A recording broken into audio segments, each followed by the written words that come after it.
Welcome everyone, here's how you add audio to a video in your iPhone. So you're going to load up the App Store and you want to search for iMovie. Make sure you download this into your iPhone. This is a completely free app and it's made by Apple, so it's completely safe. Once you open up the app, you will see Start New Project and you'll see Movie at the bottom. Tap into this one. Now we need to find our video. So I'm going to go back and tap on Video, All, and I'm just going to select a video file. So I'm going to choose this top one and then I'm going to tap on the tick. Once you have the video file selected, tap on Create Movie. So we have this video file right here, and if you slide with your finger, it will go through the timeline. So now we need to import our audio. So how on earth do we do that?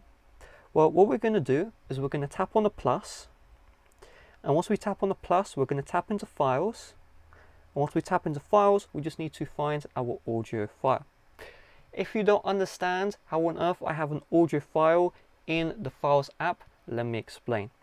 So when you want to add audio in your iPhone, you must have the audio file inside of an app called the Files app, okay? This is where you can store any file you would like. Now, in order for that to happen, you will need to open up a browser such as the Safari browser, find the audio that you want, download the audio, of course make sure that it's not violating copyright law, and once it's downloaded from Safari, it will be in the Files app. So what I'm going to do now is I'm going to find the audio file from iMovie.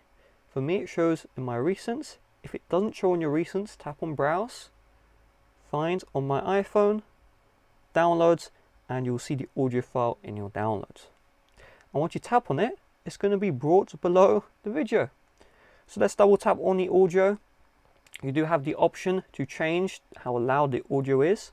So I recommend you play and make sure that the audio from the video isn't being overwhelmed by the audio in the audio file itself. If there is no audio in the video, then it really doesn't matter, but just keep that in mind. You can also increase the audio of the video itself, reduce the audio of the audio, and yeah, if you want to cut stuff, you have the cut tool where you can split, okay, split. Maybe you want to cut, you just do one more split, boom, and then just delete the stuff here, like so. So iMovie is a very basic video editor. Just make sure everything looks perfect, and once things look perfect, just tap on the done right here, like so. Now you have the option to share, tap on share, and save video, tap on save video right here, and tap on continue, and now it's going to export the video to your Photos app. So thanks for watching, see you guys later, bye bye.